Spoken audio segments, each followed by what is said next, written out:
Good morning, good afternoon, good evening, depending upon when you are tuning in. I'm Menelik Fernandez, and this is Run It Back, and this is episode number 67 that we are on. And this week we have a very special guest who I consider to be a good friend and a great person as well. But let me do a little bit of an introduction for the show, as I always do typically, as the premise remains the same, so to speak. Uh, Basically, Run It Back. We take teams that have played previously, any level, high school, prep, college, pro, whatever, and we run the game back, so to speak, where we talk about how we prepared, what went into our scout, what we would do differently, what we would do the same. And then we watch a little bit of video and we try and correct some of our errors, or we talk about our principles, all that kind of fun stuff. And as I said, that premise hasn't changed, but obviously everybody does it a little bit different. And I think and hope that it continues to have a lot of value for coaches who are interested in this kind of stuff. So basically, this week we're taking a look at St. Francis de Sales, which is a high school in Toledo, Ohio, as they play Southern. And the gentleman that is joining us is the head coach of St. Francis de Sales at the time of the game. And that is my good friend, Travis Lewis. Travis, give me a second. Let me try to give you a bit of an introduction. Travis is a former two-sport Division I athlete at Eastern Michigan. He played pro at Fahrenheit 212 for a couple of years. He was a director of player personnel at Eastern Michigan for a year. He was at Owens Community College as the athletic director for a few years. And then, of course, was the head coach at St. Francis de Sales for 10 years plus. And as I said, just like tremendous dude. I have a lot of respect for you, Travis. I really want to say that on camera. You've been somebody who, we meet a lot of false people in the coaching world, and you've been somebody who's been genuine, and I've always felt that I can reach out to you. So I'm ecstatic and happy to be able to have you here and finally be able to do a Run It Back with you, sir. Welcome. Thank you for doing it. You're on mute, sir. It took 67 people before you could get me on here, man. So I don't know. I think your talent is. Hey, man, that's on me. I've been waiting on you. You're the one with the schedule, right? Listen, I'm honored to be on here, man. I respect everything you do. It's been a joy to get to know you via Zoom and then in person over the last 2 months, being in Atlanta, being in Arizona. Just watching your grind and your hustle, I got a lot of respect for how much passion and love you got for the game and just for the craft and growing in the profession. Can't be remiss to say I appreciate all the people on here that's followed us and been with us along the way. One of the big names I see on here is Deontay, which we got a chance to meet in Atlanta also. But I'm excited. I'm excited to talk basketball, to kind of like think the game, because so many times we sit in meetings and we talk about, how do we grow? How do we get the next job? How do you prove yourself? So now this is something where you can actually like just get into the nuts and bolts of what the profession really is. So I'm excited and I'm thankful for you having me. I appreciate it. So, set the stage for me, if you will, about the background of Southern and what that matchup means for St. Francis and where you are in the season and the importance of the game. Please, let's start there. So it's Southview.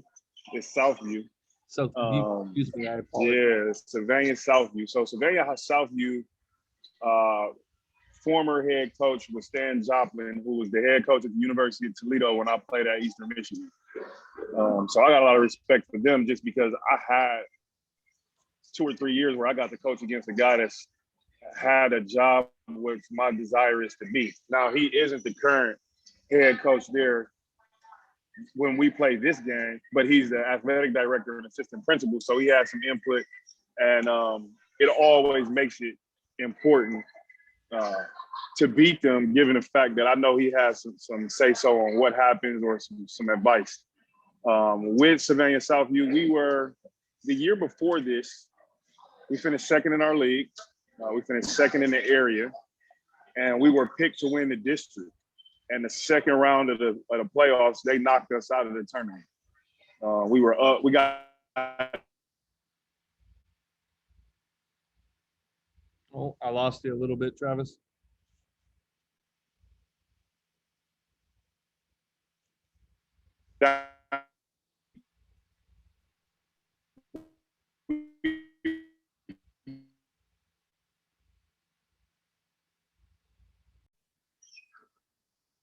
So for anybody who's listening, you guys are going to have to deal with us a little bit. Both Travis and I are on the road, and we're trying to make it work as best we can with a little bit of internet. Travis, I lost you right after you were saying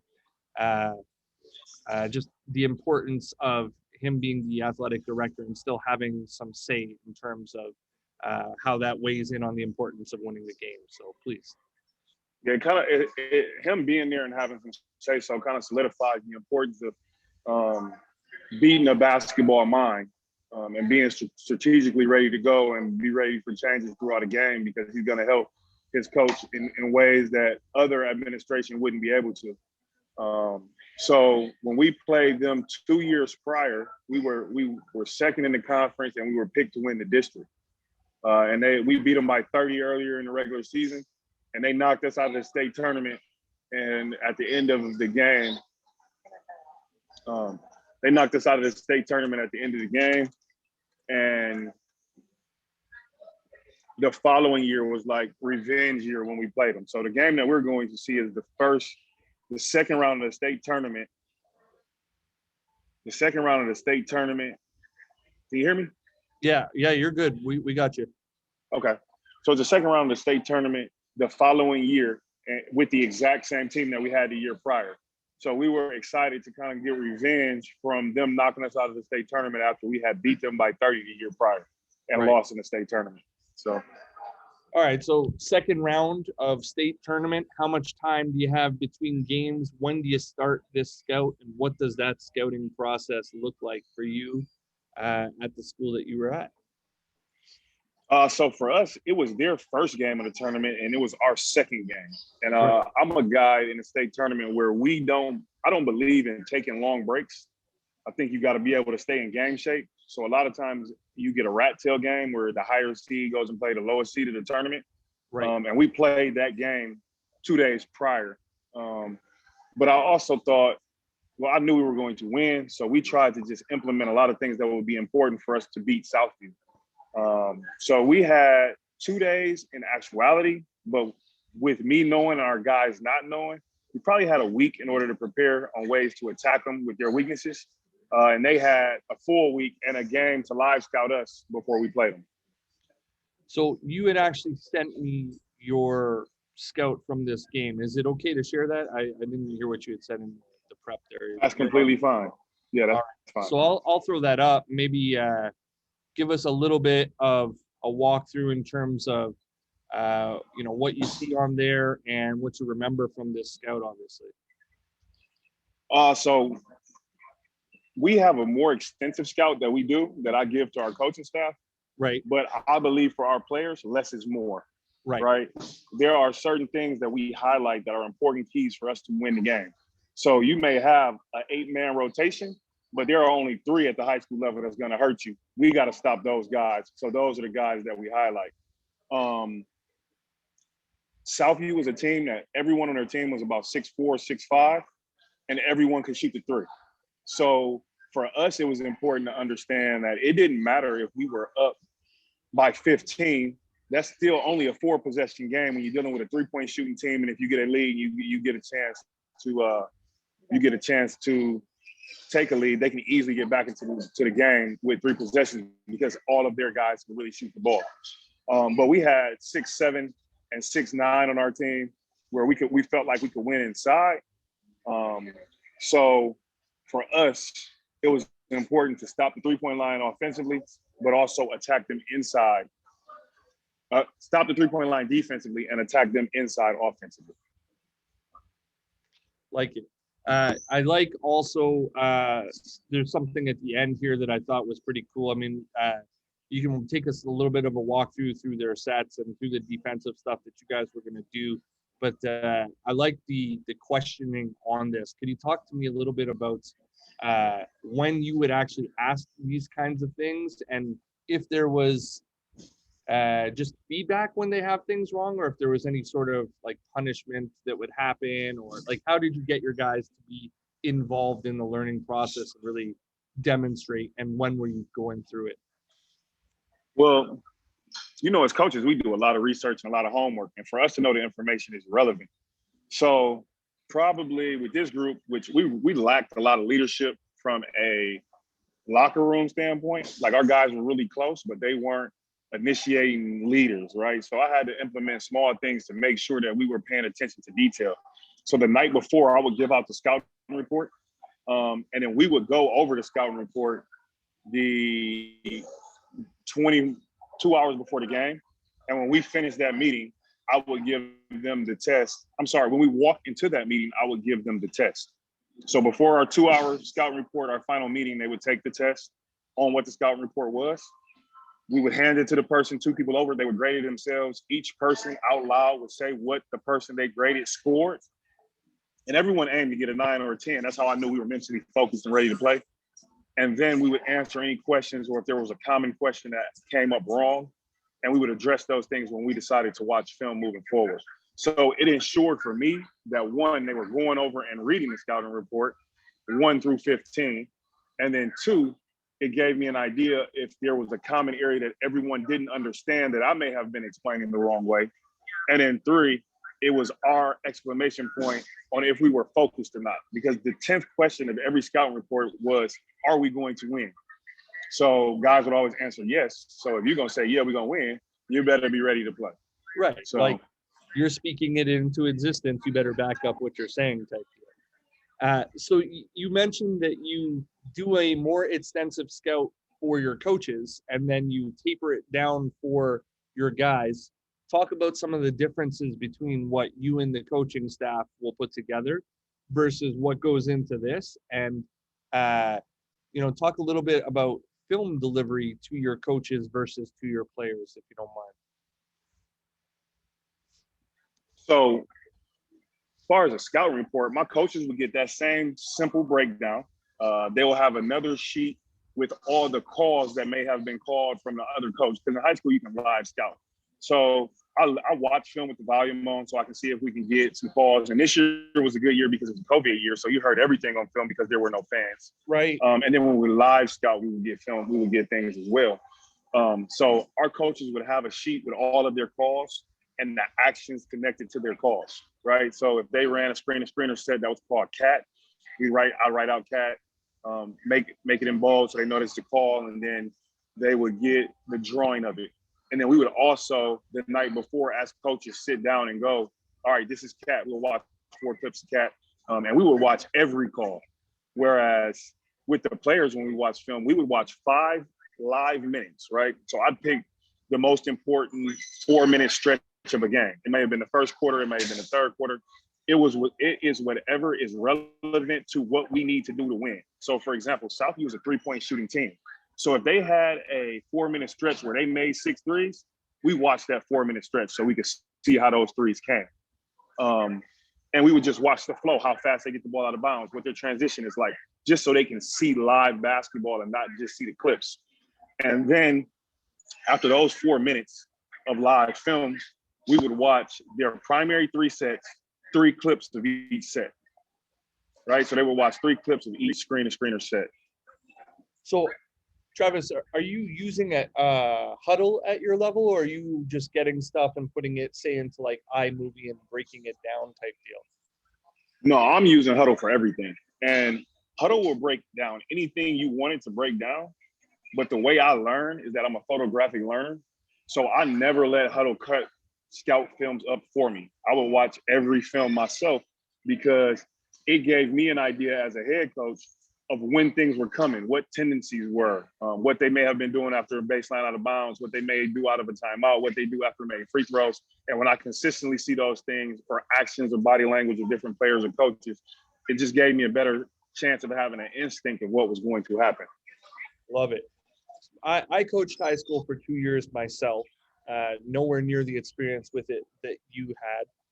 And I think one of the things that I would say I was weak at was trusting my assistant coaches with things. How much do you delegate film-wise or report-wise to your assistants? And then whatever you delegate, are you still doing the same stuff on your own or versions of the stuff on your own? so that you have something to bring to the table when you all sit down? Now, in my 9 years as a head coach, I was able to help 6 of my head coaches get other high school coaching jobs, right? So I took pride in getting my guys other jobs. No shame in clapping it up for you there, sir. Good job.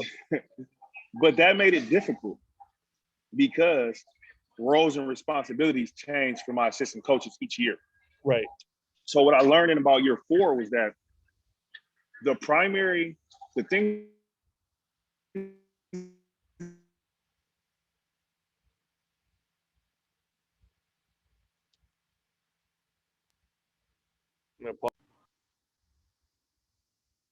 Sorry again, guys. We lost Travis for a little bit there. He was talking just a little bit about how roles and responsibilities change from year to year with staff moving on to new jobs and the pride that he takes in helping that via his coaching tree. Travis, all you.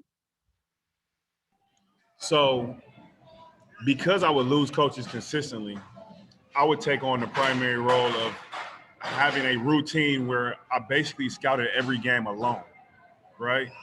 But at the same time, you got to be able to empower coaches and make them better. So what I would do is delegate. All my coaches would have 5 games a year that they were responsible for scouting, and they knew at the beginning of the year. So when we finished the game, so for example, we played Whitmer the night before we played Southview.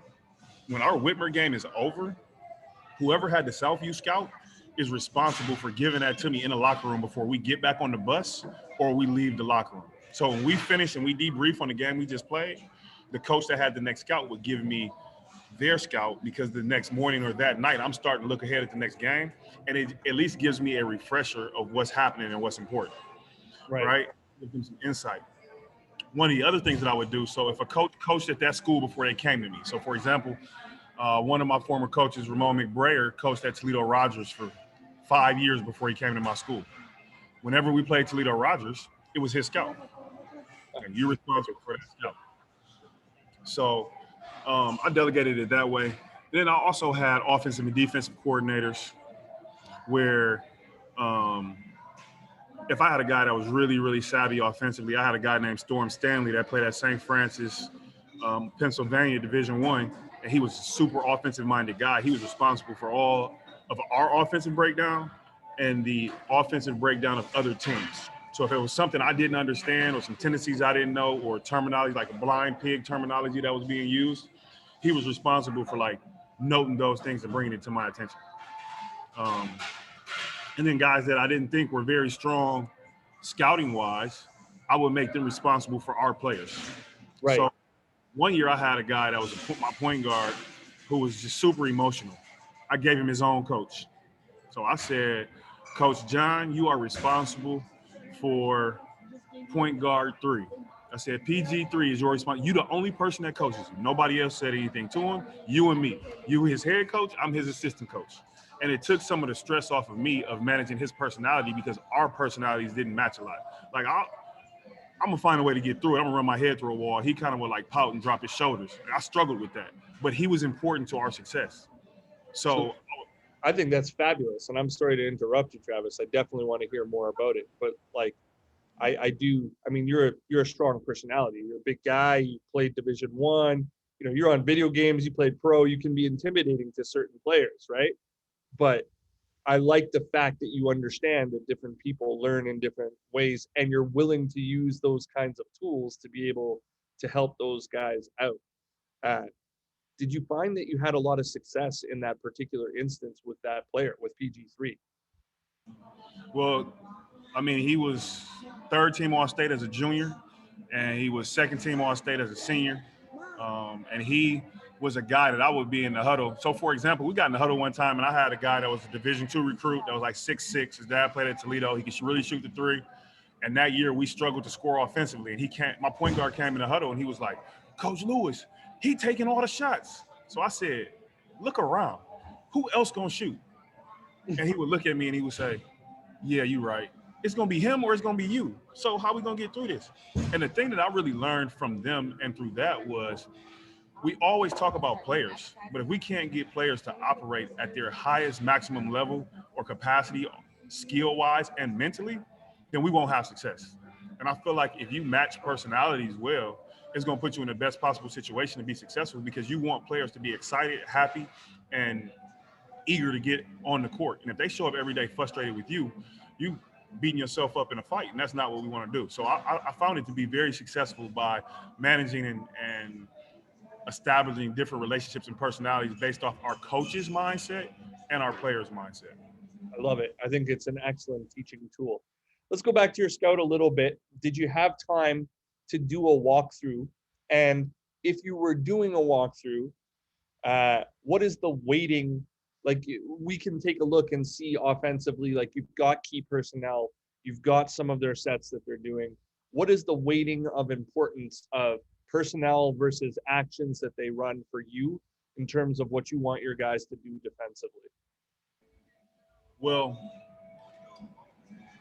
walkthrough wise, if they run a set that's similar to ours, we call it that set.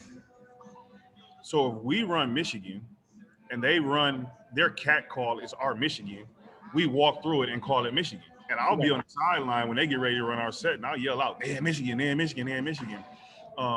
And then baseline out of bounds and those type of things, like situational things we walk through that may hurt us. Like when coaches do tricks and things like that, we walk through those things. As far as personnel, that's most important for us because I'm a big switch 1 through 5 guy, right? Okay. So if we were in 13, we're switching 1 through 3. If we were in 14, we're switching 1 through 4. If we were in 15, we're switching 1 through 5. If we were in 5, we're not switching at all. And it made sense to our guys because if they hear 1 through 13, they knew 1 through 3, so the 4 and the 5 were switching together. Sure. My 1 through 4 were all good enough to guard point guards. My 5 was not. So for us, it was important to understand 1 through 4, if they set in ball screens or we're in certain things where we might end up in a switching situation with our 5, how we're going to handle it. So that was the primary part of our defensive walkthrough. What are we going to do with Cloran Hornbeak when he ends up in a screening situation or a handoff situation where he gets away from the rim, right? Love it. So then my question to that, and forgive me, I always go back to the teaching element. What's your standpoint, your viewpoint on, let's say, as you mentioned, you're a big switch guy, and you decide early that your team can't switch, and then, or can't switch 1 through 5. They can only go 1 through 3, let's say, or whatever. And then for one particular game, it requires something different. What is your standpoint on doing what we do versus I need to throw an audible in here for this particular game and you have to be good enough to do it, even though it's not our principle, it's not what we do overall? As the head coach, I'm willing to take the failure on my shoulders, right? It's always easy to go backwards. So we work on switching 1 through 4 every day, all the time. And then we may get in a situation where we feel like we can switch 1 through 5. And then we decide to switch 1 through 5, and my 6'9" 5-man gets caught on their all left-handed point guard. And when he gets beat, he isn't able to block it and he makes the layup. I have to accept that layup, right? If we want to switch 1 through 3, then tagging and knowing that there will be mistakes throughout the game. But for the most part, let's stick to what it is and what we do. And then also simplify it. So if we make a change, we want to press and we want to switch 1 through 4, right? If I'm talking about last year, we want to press and we want to switch 1 through 4. We decide we can only switch 1 through 3. We're no longer going to press. Right. I don't want you to have to think twice, right? So if we're going to change one thing, we're also going to figure out other ways to simplify it, right? So we might be in a 2-1-2 after made free throws, and we decide we don't want to switch at all. We are no longer going to press after made free throws. We're just going to get back and match it up. So that way it gives me that transition period as a coach to yell out the reminder of what we're doing defensively. Love it. Let's talk a little bit about like moving from general to specific. You talked, they were a good 3-point shooting team. Talk specifically a little bit about personnel. Who did you want to attack? Who did you not want to attack you? And what were you willing to accept as a coach in this particular game? I was willing to accept anything but uncontested threes, right? We wanted to get downhill. We felt like 1 through 5, they couldn't guard anyone, right? And one of our weaknesses to that was that we had two bigs, right? Two post back to the basket bigs. And that helped them stay out of attacking situations because we always had two people standing around the rim in our big and in the person that was defending our big. So we had to change what we did offensively and pull guys away from the rim in order to allow driving lanes to open up because we felt like we could attack anyone. So what we did for this game is that we added two new sets where it was a fake action away with our bigs to get them out of the lane, and then fake crossing actions in order for us to be able to attack downhill and forced our guys to attack downhill. Defense. I think I've actually got that set, and I'll ask you about it in the video portion. Yeah, where we ran across the floor and we came off of his butt, I think it was. Yeah, I think so. And then defensively, like if a transition three was given up, I don't care who you are, you getting subbed out, right? If you on the drive, because we were big as well, and their five, they had a guy that couldn't shoot. Actually, they're three. So we put a guard on their five who preferred to shoot threes and told him to front the post if he got posted. And we put our 5-man on the worst shooter on the floor and told him to stay around the rim, right? So we didn't help off of drives because we wanted to stay attached to shooters. They can beat us by 2. They cannot beat us by 3. Love it. Love it. And then in terms of like your overall principles, what was the pace of play that you wanted to play normally for the season? Did it differ for this game? How many to the glass normally for the season? Did it differ for this game? You talked about your screen coverages and how it did not really differ for this game. Sort of talk me through like what you guys do typically and what did you change anything for this game that was away from your typical style in your opinion? So I'm terrible at coaching rebounding, right? I was a great rebounder as a player. I'm terrible at 1 to the glass, 2 to the glass. Like you are what you emphasize, and I don't emphasize that as a head coach. And we may have struggled rebounding wise because of that, but we also had 6'9", 6'7", and a 6'2" point guard, right? I gotta interrupt you for a second because I do agree that you are what you coach, but I'll tell you something that I think that's really interesting about rebounding. So in Canada, Carleton dominates university basketball. They have for 20 years. They won 13 of the past 17 national championships. And their former head coach now is a guy named Dave Smart. Many of you have heard me talk about him before. But I've heard Dave on numerous occasions talk about he's never coached rebounding. He just has a scoring system that like all the games that they do in practice are over if an offensive rebound is gotten. So like the defense just automatically loses type deal. And he's like, that has always been sufficient to just get guys to get after it.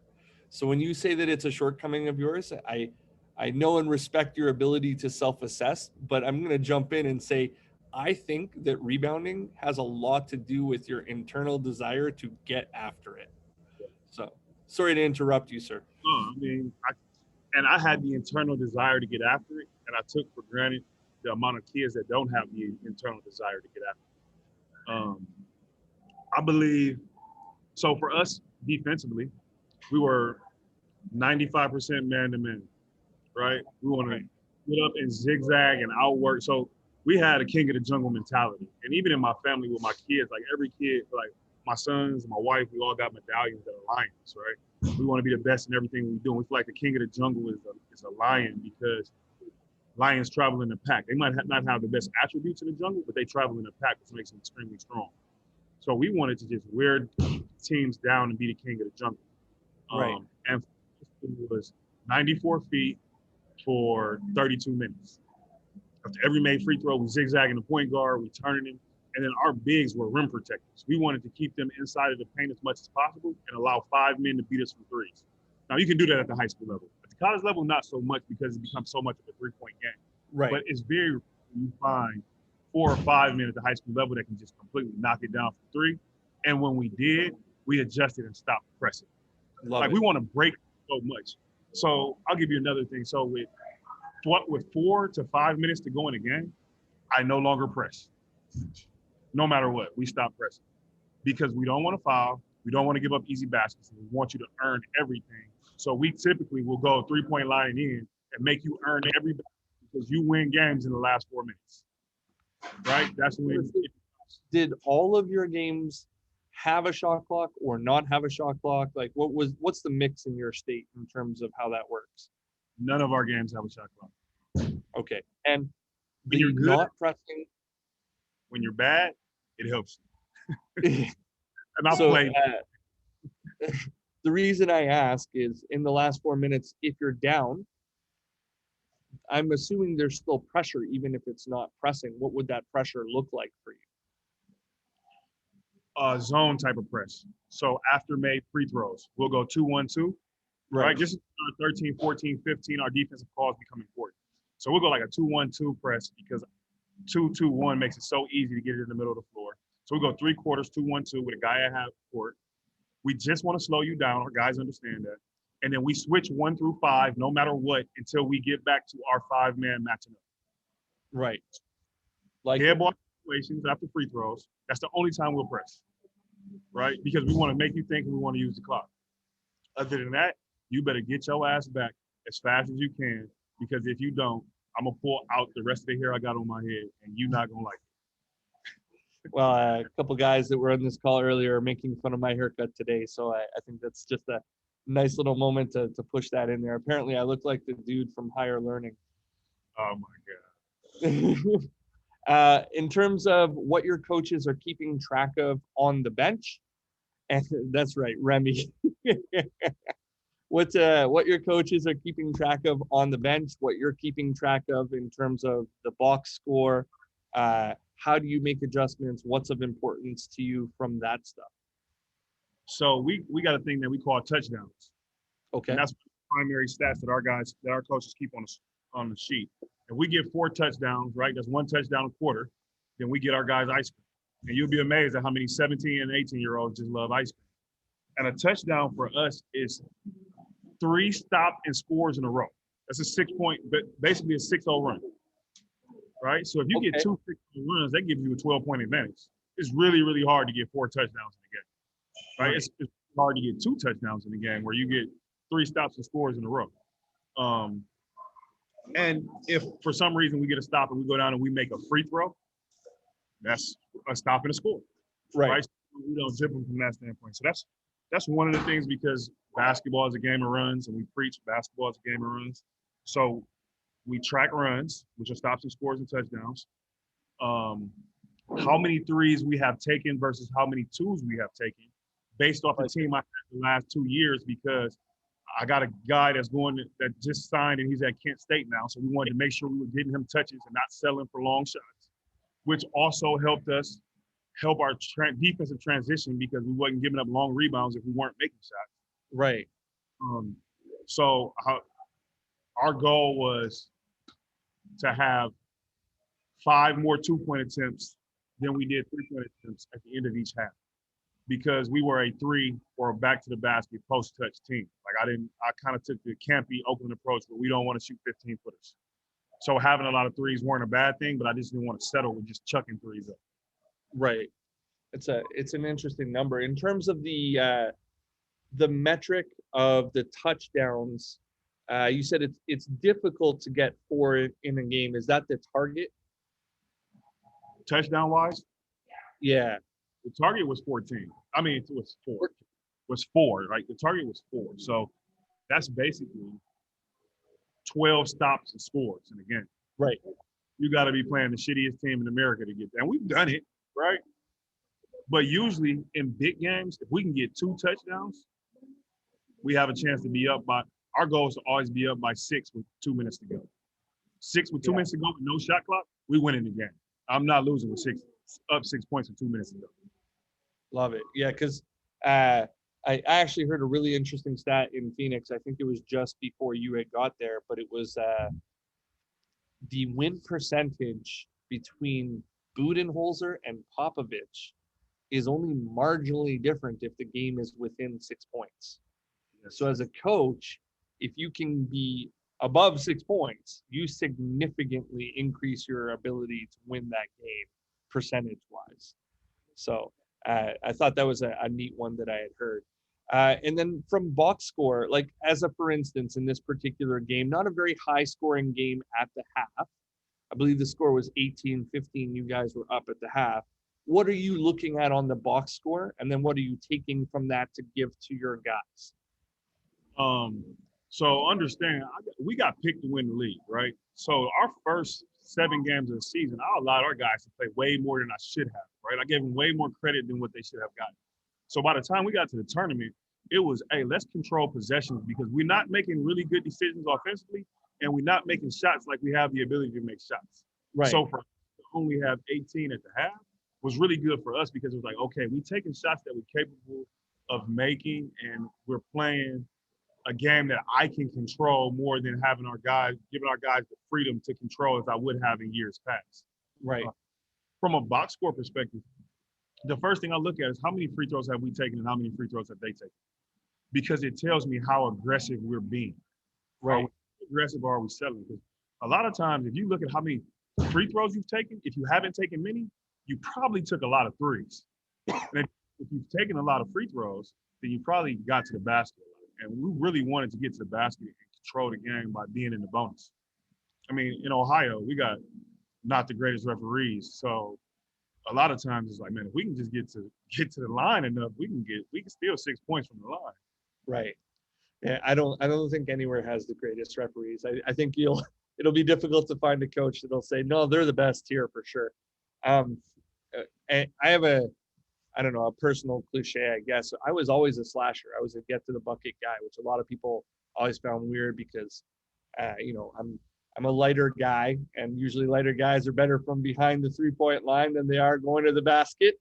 That's kind of the consensus of what people think. And I was a go to the bucket guy. I was always a throw a shoulder into you, get somebody up, and I'd go to the line 8 times a game when I played. And it's really interesting that you've noticed the correlation because most people are saying that, the 3-point, not most people, but a lot of people are saying that the 3-point shot is ruining the game for certain people and changing all that. And analytics is ruining it. And I'm like, the funny thing is that analytics always tells you to go to the basket first because the highest points per possession are at the free throw line. So that's where you should be going. This is what you have to understand. Your team dictates what the best analytical decision is for you, right? If you got a bunch of guys that can't shoot the 3, I don't care what the analytics say. You better get to the rim, right? If you got a bunch of guys that can shoot the 3, then you can accept it more. One of the things I can tell you from a head coaching position, the 2 things that I had to learn was to not coach and think like a player, right? So for example, as a football player, I was a wide receiver. So if I play a video game, I'm throwing the ball every down, right? Because I was a wide receiver. So my mindset naturally goes to let's throw the football. Right. As a basketball player, I was a 3-point shooter and I was ultra aggressive defensively. I get up and I zigzag. And I learned early on as a head coach is that you got to remove the player in you, right? And you got to be able to trust your eyes and see like, man, even though you can shoot the 3, some of your players can't, no matter how much time they put into it. So I would accept a lot of 3-pointers made because that's how I played the game. When with this team in particular, that wasn't the best thing for us, right? So in my earlier years, we probably would have lost 3 or 4 games because I would have allowed them to shoot the 3 more. But later, like my last 5 years as a head coach, when we got really good and started being ranked in the state, I started thinking more as a coach than as a player who was coaching. Yeah, I have so much respect for you saying that because I find it so interesting how many good players are not good coaches. And it ties in so much to what you're saying. Like, what do you mean you can't just do this, blah, blah, blah? It's like, well, dude, I'm not the same as you. I don't know what to say. Like, you got a 40-inch vert and you're 6'6". Like, you and I aren't going to play the same game. Like, it's just not going to come down to it, right? So, nothing but respect for you saying that. The self-reflection, like you said, this is where it is to get better. Now, let me ask you this. Do you do anything that is like a post-game report? I remember when I was in high school, I didn't think there was time for this, and I wasn't even really thinking about it. But the reason that I asked this is most weeks I ask, you guys did win this game, but most of the time I'll ask, did the scout have a positive effect on the performance, or was there more something that you had omitted that could have gone in to help you perform even better? And that only comes from the kind of thing that you're talking about, reflection, looking at the scouting report. Oh, I said this and really that was that, and or we could have done more of this and we didn't. Do you do anything that is of that nature where you're putting together a post-game report or post-game film or some sort of self-assessment?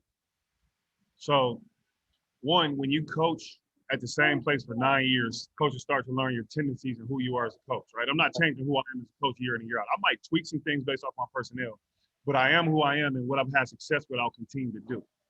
So in this game in particular, I knew that Southview understood us. So what I did was, a week prior, like we talked about, we put in 3 new sets that we knew we were going to use against Southview, so our guys were comfortable to be able to implement and execute those things, right? And because we won and we scored 20 plus points off of those sets, we reflected that as that being positive.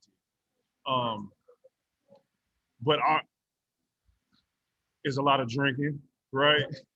Because high school stress you out. But our coach be in the locker room for 2 to 3 hours after the game. I give every coach, no matter who they are, to my freshman assistant coach, to my top coach that I take the most input from, a chance to reflect on what their immediate thoughts were. Because you would be surprised that some of the coaches that you have the least amount of respect for their basketball knowledge after being around them for a lot of times will say some things outside of the box that you wouldn't normally think about. Right. So I get a chance to hear everyone's brain at that time in the current moment. And then not to the next morning will I watch the film. So Trisha Cullop at University of Toledo, she said she never gives any feedback to her teams when games are over. She doesn't tell them good job. She just, hey, we got it done or we didn't get it done. Let's meet tomorrow. Because she wants to be able to see for her eyes, did we really execute? Did we really play well? Or were we just better and we snuck a win away? Or did we play really good and we happened to lose, right? So he said that probably like 3 years after me being a head coach. So I still give feedback after a game, but I really allow my assistant coaches to speak their mind. And one of the things, after you have a drink or two, everyone feels enough courage to say whatever they want to say. Right. Especially when you're the head coach. And so it was my way to get my guys to relax and really tell me how they feel. And there was, we walk in the locker room and was like, man, I blew it for us. And there was times we walk in the locker room and I have a smile like, yeah, we got them. Like this was the coaching staff we in, right? So there's that 2 to 3 hours afterwards where we have just complete open dialogue, clean table, clean slate. And then the next morning we'll go back and reflect on what we had success on and give our guys a report on where we succeeded or didn't succeed on or off the floor. I love it. I took over a team, as you know, halfway through a season, the last season that we had up here. And one of our biggest problems was guys just really tearing each other apart after games. So very similar to what you were describing, I actually put in a rule that we were no longer allowed to talk about the game after the game. We had to wait until the next day. And that helped us a lot. Like we had a WhatsApp group and I would start the discussion always with like, here's the 10 points that I have. Now everybody reply to this message with what you think about the individual points. And then after everybody replied, now people are like, the defensive mechanisms kind of come down a little bit and you can speak more openly. And it's not like face-to-face yelling after you just lost 5 minutes ago type deal. It becomes a little bit more logical. People have had time to think about it. So I love that you do that with your staff. I think that makes a lot of sense. And I think it's something I'm going to steal. Not a big drinker, but I may take it up after some of these games sometimes, So if anybody has any questions, please feel free to jump in. If not, Travis, I'm going to jump into some of the video. I only pulled 10 clips from this game. I wanted to hear your point of view on them. Some of them are defensive, like, hey, fix it type deal. And then some are just like, really liked your set here. What are you running? What are the options? As I go through them, I will try my best to play each clip 2 or 3 times, just because Man, can I cut in real quick and ask you a question? Doobie, jump in, please. You muted yourself, Doobie. Hey, Coach, what's going on? What's going on, man? How you doing? Good. Question for you. Coaching at the high school level and doing scouting reports, have you found that when did you start doing it? And then when you started doing it, did you see a difference in how your teams reacted to things? So for me, Coach, my goal is to be a Division I head coach, right? And the school that I was at, it was $12,000 a year to go there. It was an all-boys private school. I mean, I had a strong alumni base where I would go on golf outings. They would take me out of town. They would give certain amounts to come to games. They would pay like sideline tickets and those type of things. So the first day I walked in, we did scout report. We did pregame meal. We did everything you would do at the Division I level. Our program did. So we would have team mass before games. Then we would go to team meal. I would give them 3 hours off. We do scout report 2 hours before the game.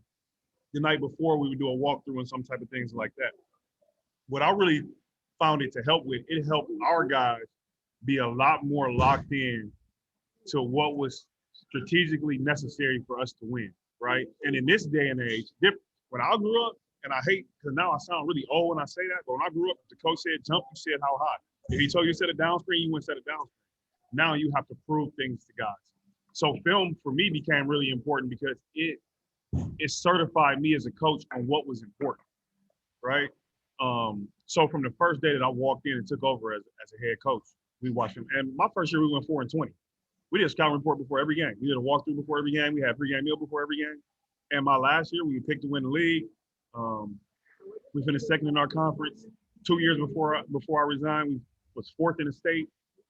This process was exactly the same because it's so important to be consistent, because I felt like consistency for high school kids was the best thing to give us the best opportunity to be successful. Thank you, man. Appreciate that. You guys, I don't know if you guys know each other or not or whatever, but Doobie, I think Travis and you would be great people to sound stuff off of each other. I think you're similar-minded coaches for sure. I'll pass on your number, Doobie, if that's okay with you. Yeah, that's perfect, man. We good. He might be coming down to Miami. I need one of y'all to come down to Miami at least. Yeah. Doobie. So every summer in June, when I got my new team, the first 10 days of June, which is the high school start after AAU, we would go on a trip, either to South Florida or to Houston, where I'm from. And we played teams in Fort Lauderdale, teams in Delray, teams in Boca. So if I'm ever afforded the opportunity again to get a group that we're going to take down there, we're going to connect, and we're going to come to Miami and give you that work. No, for sure, man. That's greatly appreciated, man. No, they beat you up. It's a football state. I tell my guys, like, we're getting tougher because in South Florida, they just want to tackle and beat each other up. Whereas in Houston, there you go. Basketball work.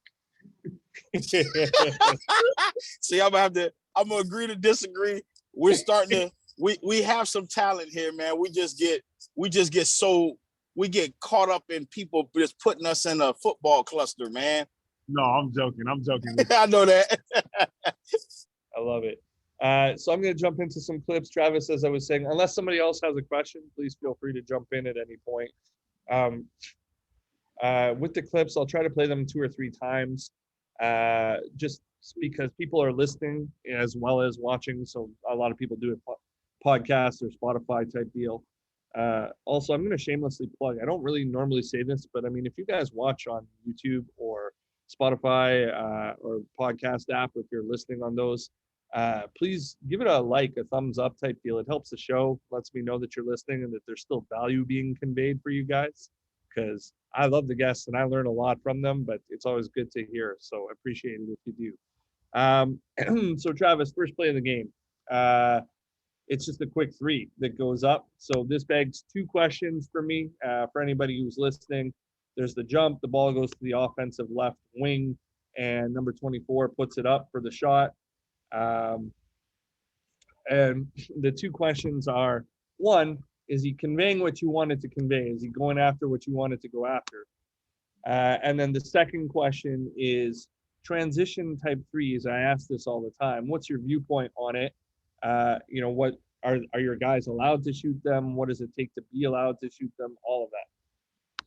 So actually, the second question first. If you're good enough to make threes and you've proven that you can shoot it at a high clip, being 33% or above, you can shoot a three whenever you feel like is you can step into it with good footwork, right? So a good shot for me is one that you can step into and knock down.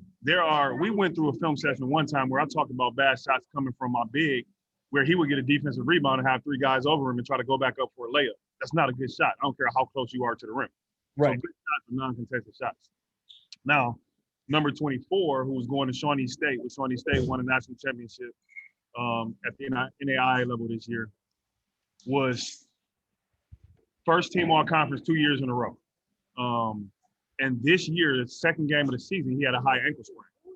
So when he came back from injury, he averaged 19 points a game for me as a sophomore and a junior. And he could really shoot it. And he had lost confidence in himself. So the last 6 games of the season, our first play was win a tip, throw the ball to Fizel, shoot it no matter what. Love it. Shoot it no matter what, because it's about confidence. So he know, like, and a lot of times when you're not thinking about shooting, you got a better chance of making the shot. You watch a guy go in the gym and work out, and they got somebody rebounding for you, they make a lot of shots. Then they get in the game and they miss a lot of shots because they thinking, is this a good shot? Is it a bad shot? Win a tip, give it to Fizel, shoot the ball no matter what. And it became a thing where our guys started competing for who gonna have the best practice so they can get the first shot of the game. I love it. Yeah, that was the play. The play was and you'll be surprised over the 7 games that we did it with him. He made 4 of the first 3s of the game. And a lot of times the defense not even expecting that to happen. Like, well, I mean, there's almost no contest, right? The kid's kind of like, what? You're gonna pull that? And I mean, he played in the All-Star game for the area, was MVP of the All-Star game. He had games. I mean, he was a scorer at a very high clip. He just was undersized. Like, his dad was an All-American at the junior college level when he played. His dad, like 6'4" and looked like Tarzan. He's 5'11" and shaped like Tarzan, but he only 5'11". So for him, when he got going, when number 24 scored a lot, we won 90% of the time. Like, he was huge for our success. Love it. Love it. The 33% number that you mentioned, and if you've proven that you're a shooting, is that if you've proven that you're a shooter, is that sample size in games only, or do you do anything in practice that also kind of lets you, all right, you have a bit of a green light here, or no, you stink in practice, stop shooting the ball? So as a head coach, I keep control for a certain period of time. So I'll tell you how much control I keep for a certain period of time. I feel like it's important that everybody wears the same color shoes. When we win 10 games, you can wear any shoe color you want, right? So, for example, I don't use practice as a 33%. After the 5th game, if you shoot over 33%, you now have the green light unless I give that to you before the 5th game. But if you only took 3 threes and you made one of those 3 threes in the first 5 games, you got your 33%, right? So I use a period of time that I feel like is important. And at the high school level, 5 games for us is 25% of the season. Right. So when we get through 25% of the season, if you shoot the ball at 33%, you probably playing with a lot of confidence right now. You'll be able to knock down an in-transition 3 or a catch-and-shoot 3 that someone might not expect you to take. We got to win 10 games. A lot of our guys now, they want to be able to wear whatever shoe they want, and the Kobe or the LeBron or whatever. So they fight like, hey, let's get to 10 games as fast as we can. So now it becomes a team thing. Like, we got to get these shoes off. We don't want to wear a team shoe. Lou tripping. So keeping control, but having our guys feel empowered. Like it. So next clip is a short corner ball screen that you guys are in. So we're still in the first quarter here. So it's a top ball screen with the short corner filled. The opposite wing, the opposite side is at the wing. The ball side or strong side is pushed all the way into the corner. They middle of the floor hedge. It's a high hedge. And then you advance the ball and I believe throw it into the post here. And he hits a little turnaround hook shot. So talk to me about, Do you know that that's the coverage? Is this one of your ways of solving the coverage? Are you looking at getting 42 established? And any sort of options that you would think of out of this set that work for you in this? So when you have players that don't play particularly well over a long period of time, you become a set coach. Like, I want to just be able to run a motion, we move, give you a chance, read and react, make basketball plays. This group really couldn't do that. So we had a set called front, and we had a set called back. So right here, I called front because my big, while he going to Kent State, he really struggled to just turn and seal and get his own post position. So if we got him moving, he did a better job of posting lower and get closer around the rim. Right. So our front set was to force the heads to come, pitch it ahead, get our other big out of here and force him to roll and force feed it into the post. Now, if we called back, we would have did that same high ball screen, threw it back to number 5, and then he would have rolled to that block and got the post touch. And number 30 would have came to the high post and replaced him the same way. So it was just a way really to get our 5-man moving and get him to the post up and use his size advantage to our advantage. And if you had gone back to the original strong side, like you said, you would use the roll replace, you were saying? Yes. So Yeah. both of them are roll replaces. Just our 4-man right now that's closest to the rim would have had to make the decision on which way he was coming to the top of the floor. He came later than he should have, but he wasn't a great shooter, so they always helped off of him anyway. Okay. Yeah, I like it as a way to get your 5-man established. He's sort of coming without his man type deal, right? Like he's almost got an advantage. You don't have to worry about the seal at that point the same way that you would if he was just static. This is a defending the slot possession. Happens also in the first quarter. You guys kind of get beat from the slot. Not much in terms of rotation contest that is done well here. Fix it for me, basically, is what I'm asking. For anybody who's listening, offensive right side of the floor, attacking from beyond half court, comes downhill, does a stride stop around the block and throws in behind. And then on the in behind, there were 2 to the ball. You guys are in rotations, and they cut from the 2 side, the wing player, who just basically walks in for a uncontested layup. Talk to me about your rotations, how you would like to fix it, what you see, any of that stuff. So right now we are in 14. You can tell we in 14 because number 30, who's our 4-man, is guarding the point guard, right? And for us, number 30 was not as active as he was as a junior. So because he wasn't active in blocking shots like he was as a junior, we made a decision probably 5 games into the season of this year to where he would guard the point guard of every team to force him to be mobile and be active and get involved in the game and not just be another body on the floor. So in this situation, he got beat off of the dribble and our 5-man came over to help. Right. Now we should have been rotation, but when our 5 helped, he never recovered. He stood and watched. So when Karan came over and helped, he should have slid back to take number 1, but instead he ball watched and watched the pass and was never able to get back to the uncontested shot because that should have been his rotation.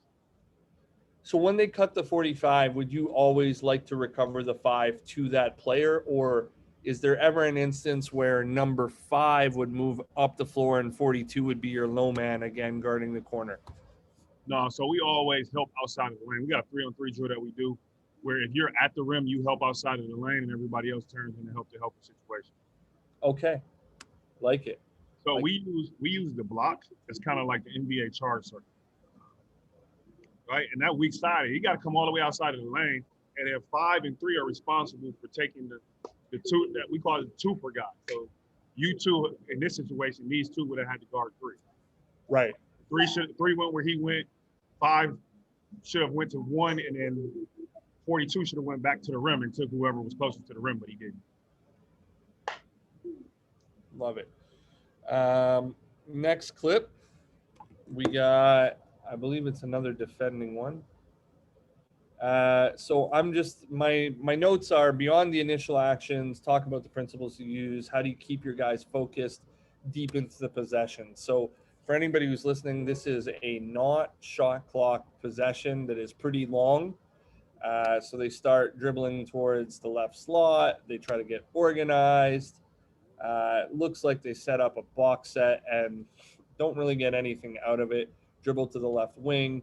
And then underneath, you see a bit of like a diagonal cross or a wedge screen bringing their 5-man down. He doesn't really ever get great position out of it. And then they set a pin down, but the pin down doesn't make any contact. And you guys are pretty much in full deny, playing good defense at this point. So they pop the 5, and there's some exchange, and the play goes on. And as the play goes on, the ball gets worked back up to the point, and now we're basically on like a 4 low type deal.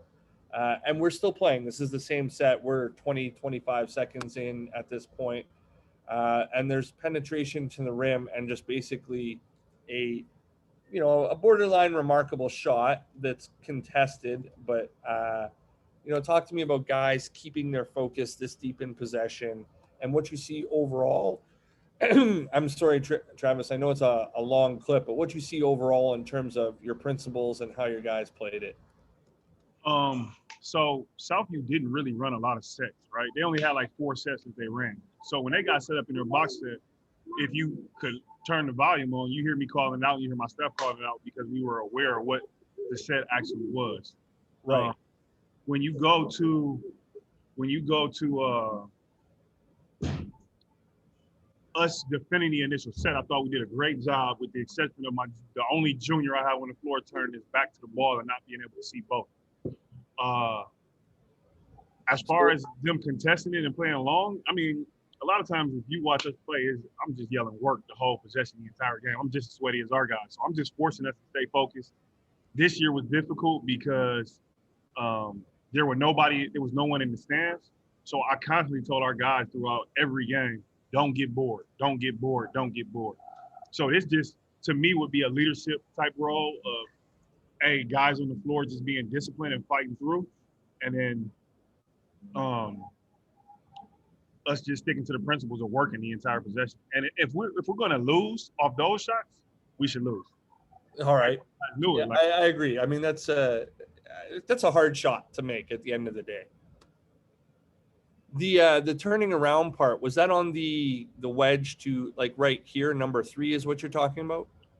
So we're in shell in practice right now, and I'm standing on the side. So I'll have a coach on the sideline where the coach is with the gray tie on. I have a guy on the other sideline in the same spot. And if he's seen him like that, he has a basketball and he tried to chest pass it to his numbers. He get hit in the back, you look at coach like, damn, I couldn't see both. Right? So we're really big at keep your butt to the baseline. Like that's our butt to the baseline. No, if you're wrong at any point and your butt's to the baseline, we can live with it. If you're wrong and your butt not to the baseline, that's selfish. To us, we call that a selfish play. Right. Something that you can mentally control. Next one. Let me just fast forward here a little bit. This is one of your offensive sets where you're attacking the high hedge. It's a spread ball screen. Your guy pops instead of rolls. And then there was a great cut that I wanted to know if it was part of your offense and then what your principles are in terms of who you burn as a cutter. So for anybody who's listening, offensive left slot, attacking a high hedge, kind of bellies out or moves up the floor, whatever you want to call it. As he begins to attack, their screener pops in behind the play, and he's at the block, the offensive left block. And then from the 2 side, which is the opposite side of the floor, the wing cuts, just totally catches his man with his head turned and gets to the basket, makes a pretty hard shot. Talk to me about it, please. Man, it was a battle all year. I mean, I thought it was an extremely poor job of using the ball screen because we wanted to come off the ball screen and get downhill, attacking a 2-man side with 2 shooters.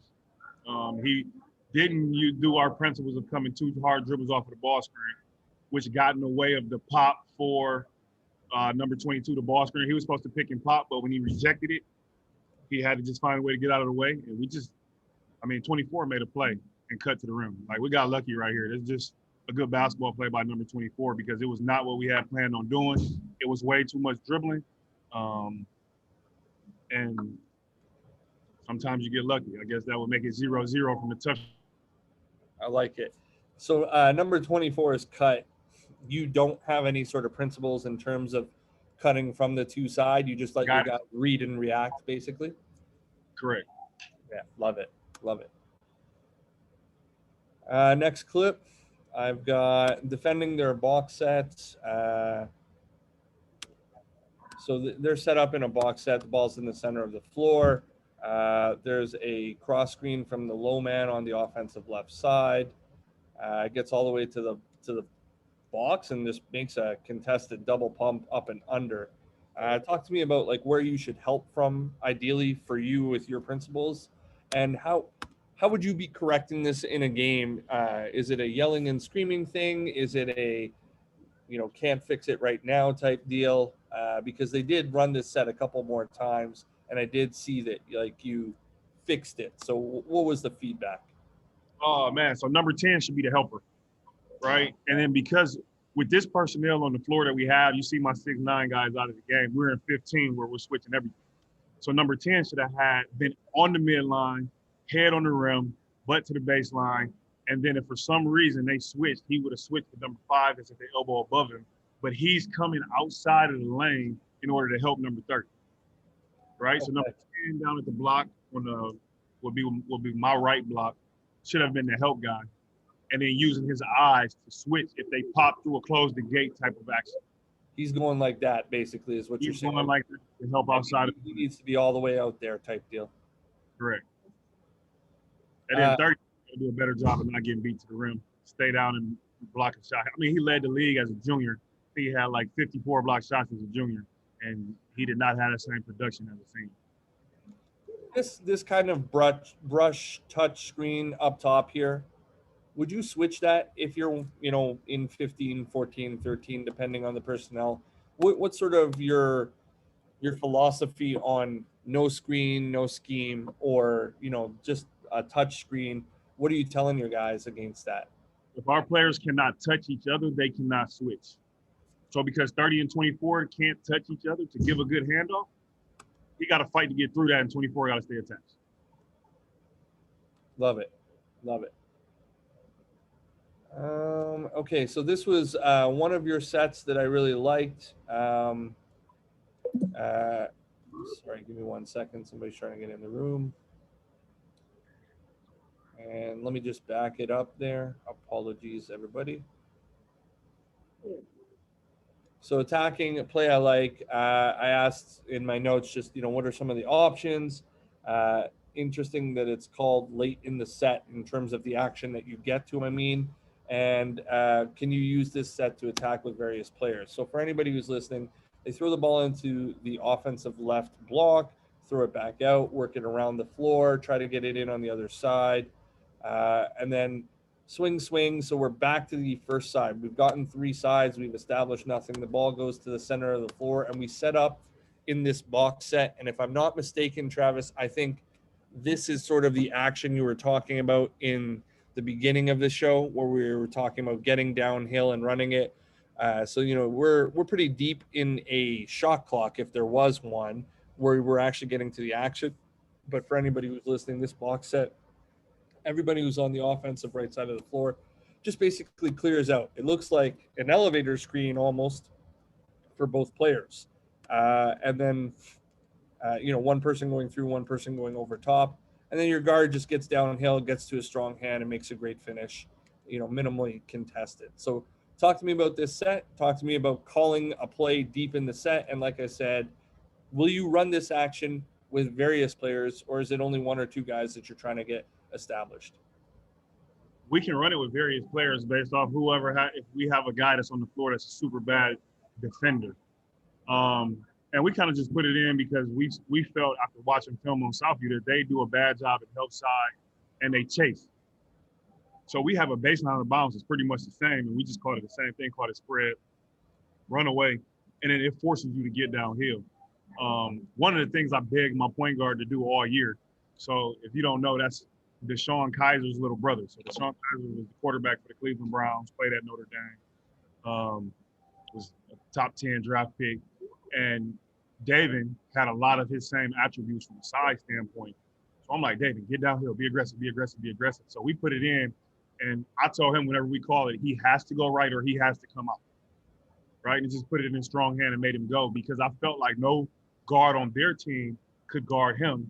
And he was the only guard on our team that was big enough to score over the top of their guards. Like my other were really good at getting downhill, but they both were little, right? And that was, if they had any weakness, that was their weakness. But it's just said, I mean, I would run it for number 30. Like if number 30 had a big lazy big on him, then we would get in that same set, get the ball to him, make him dribble hard right and try to dunk on the kid. And a lot of my sets just provide confidence for our guys to buy into what I need them to do throughout the game.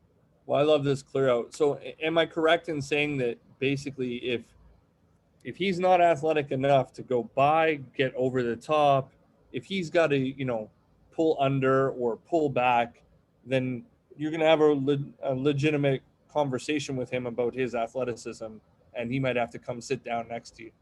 Oh, yeah. Not only does it put the defense on the island, it puts the offense on the island, too. So, for example, if we're in a timeout and one of my guys say, man, coach, number 3 can't check me. He can't? Okay. Then we're going to run spread for you. And then we'll go run spread. And if he don't beat him, it's like, don't come back to the huddle and tell me. Like, I give my guys a lot of input because I go back to, that's where I keep the player in me. So when I played football at Eastern, I would come out and I would tell our wide receiver coach, like, coach, he's not as strong as he looked on film. Like, I can beat him on a curl or I can hit him with a hitch and go. And they would never listen. So when I became a head coach, I'm like, man, players know sometimes better than what a coach may know. You got to be able to take some of their input. So if you tell me you can beat somebody, you better be able to beat them. 100%. 100%. And I've never understood what you just described as a scenario either, where it's like, I know I can beat that guy. Like, I'm out there. I can feel how weak he is when I push on him, or I can see how not quick he is when I give him a jab or a little in and out or something. I can see that. So, if that's the scenario, why would you not listen to me in that? I also find this set I'm telling you, Travis, I'm stealing this one, just so you know. But I find it interesting that it kind of confuses them as to where they're going to help from, because for a second, I think they actually do kind of think that it's an elevator set. Well, we have an elevator. So for my sets, the majority of the 85% of the sets I run, we either going to run it out of a box for the season, or we're going to run it out of a 4 high for the season, or we're going to run it out of a 4 low for the season based off our personnel. So I want our set formation to be a lot of the same. And we had an elevator screen that we ran that was similar to this tank setup. So you see that their top guy and not their low guy is the guy who actually comes to sort of help, and is just like, wait, I'm not even supposed to be here. There's clearly confusion in terms of what happened. So I love it. This is end of the third quarter. In my opinion, when I watched this game, this was the set that took all the air out of the tires, and they just never like the fourth quarter. There's a few things in there. I think I only pulled one clip from it, but from this play, this little design lob to the rim type deal, that was it. the game was done from there.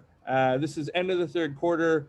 Talk to me about any options other than what happens. And is this a play call that you've put in just for this game, or is this one that you run often? For anybody who's listening, it's a line with 3 tight and 1 above the 3-point line. Number 3 pops to the left corner.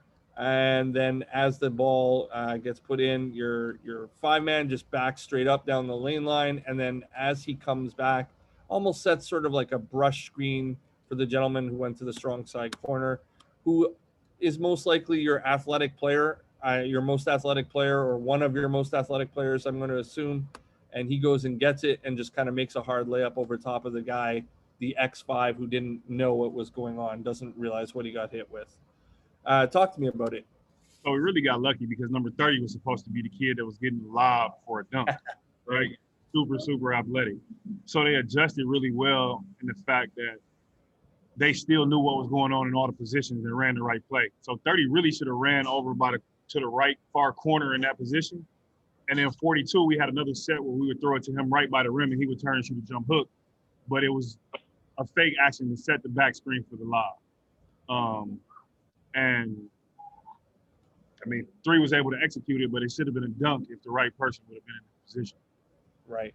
And do you work on this one, or is this an in-game play call type deal for you? So night before practices, we go through every baseline out of bounds. Like, that's one of the few things we do the night before the game, especially around tournament time. Now, earlier in the season, we might do more, but we probably ran this 50 times on air throughout the year, right? I'm not a big sets on air type of person, but we want to steal 6 to 10 points from baseline, sideline, and the bounds sets because those are like after timeout type things where Right. really. So let me say that again: 6 to 10 points on baseline, sideline, out of bounds, right? We also want to win 3-0 on start and finish of quarters. So we want to make a three at the end of the quarter and hope to get the ball back at the beginning of the next quarter and either score on that or just make sure that we get the ball back, right? So the last possession of quarters are huge, and the first possession of quarters are huge for us. It's like hidden special teams for us, basically. Right. I love it. I saw some very interesting presentations this past year about just stealing an extra possession and not doing it the way that you're saying it. They were talking about fouling at the end of a quarter. But if you like work out the points per possession, most of the time it really works out being worth it. If you can steal one, if you can make and then get the ball back to start, I think it's a great philosophy to have in terms of extra points on the board. And then this is the last one that I have, and I love this. This is, I think, a reflection of who you are as a coach, that your players would know to do this, because in my opinion, there's no way they do this if you have not taught them to do this. And I see you smiling over there because you get a little idea of what's about to happen. But this is an attacking their press clip. You guys are up at this point in the game. The game is fairly sealed, in my opinion. You're up 11 in the fourth quarter. It's pretty close to the end of the game. They're pressing. They're trying everything they can to get a few extra possessions, get back into it. And you're looking long, but it doesn't really look like you're going to be able to get the ball in. And then the gentleman just steps out of bounds, and he passes one player to the other out of bounds. A lot of teams forget that you can do this, and then makes a great pass back inbound. So now you've managed to get the ball in. You've got an advantage, get the ball down court, and a send them home dunk at that point. So talk to me about it. Do you work with your players about this? Do you teach them if they're ever in trouble that they can do this? Is this a little bit of the football in you? Tell me what goes through your mind in terms of this press break. So we actually call it our Auburn series, right? Because when Cam was at Auburn, he always threw. They had the year they went to the national championship and threw a bunch of long bombs, Hail Mary type plays. But we got Auburn 1, Auburn 2, and then fire, right? Fire is what we ran right here. We typically only run fire when the inbounder is not being defended, right? But number 11 is a freshman, so I'm like, he'll have no idea what's going on. If we got to get a fire call, just because it's an emergency situation, then we can do it. So they ran fire on their own right here because they recognized number 11 was on the ball. If nobody had been guarding the ball, that would have been our initial action just to get it in, because that's the most important part about breaking the press is getting it in. Then Auburn 1, we're going for the home run, right? We're going to get in this same formation. Number 30 going deep. We're going to throw the deep ball. He's going to get the dunk. Auburn 2, we got 3 guys rolling back to the ball in order to be able to get it in. And I feel like one of my best things as a coach is figuring out ways to break pressure, because my first 3 years as a head coach, all of our guards were really bad and really struggled against pressure. So I learned 5 or 6 different ways to beat a press.